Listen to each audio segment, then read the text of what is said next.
my name is Megan Gowrie and I'm from the leadership team. So right now on the leadership team, I'm on a sponsored speaking tour. It's sponsored by Sobeys, and my tour partner and I travel around the country and we provide speeches and workshops for schools, and we talk about the importance of healthy living and how that can make you a more productive global citizen. But prior to doing the Sobeys tour, I was actually an outreach speaker for We Charity. And one of the cool things about outreach speaking is that you talk to people that don't even know the story of We Charity or why it's important. So this is a story that we like to use that you can use when you're talking to families or parents or whoever it may be. That way you can get them engaged in We Charity and exactly what we do. Just so that they have context as to why this is so important and the power of youth. So this is Craig and Iqbal's story. This is how the entire movement got started. So a lot of people don't know this, but we actually started as a movement a long time ago by a boy who was only 12 years old, and his name was Craig Heelberger. And Craig started every day the same way that he started every morning, which was running down the stairs, grabbing the comic books, and then sitting at the breakfast table.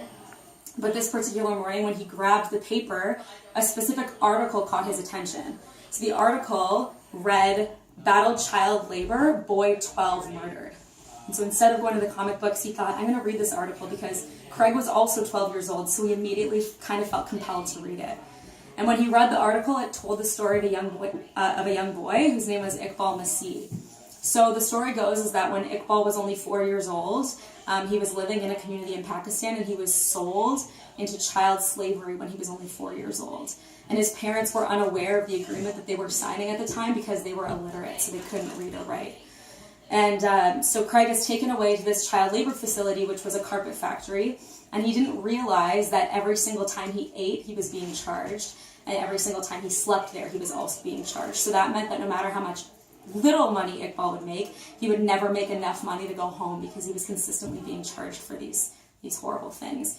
But luckily, when Iqbal was 10 years old, he was able to escape from the factory with the help of a human rights organization. And once he escaped at age 10, he decided that he was going to go and speak out about the injustices that were happening at his home. And he traveled around the world with this organization, speaking to humongous crowds, and he was only 10.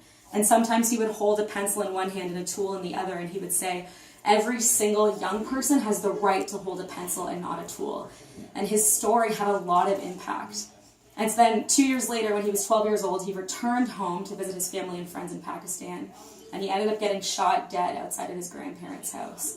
And a lot of people still think that it was actually the carpet factory owners that had hired a hitman to take Iqbal out, because the more he spoke out, the more the world took notice, the more their carpet sales started to drop.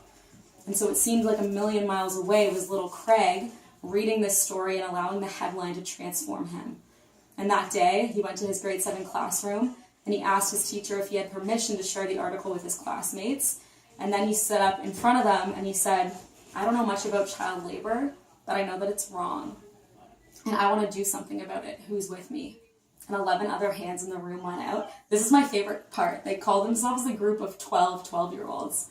So incredible. And that's how the entire weed movement began. So it was Craig who started this journey and asked for help so long ago.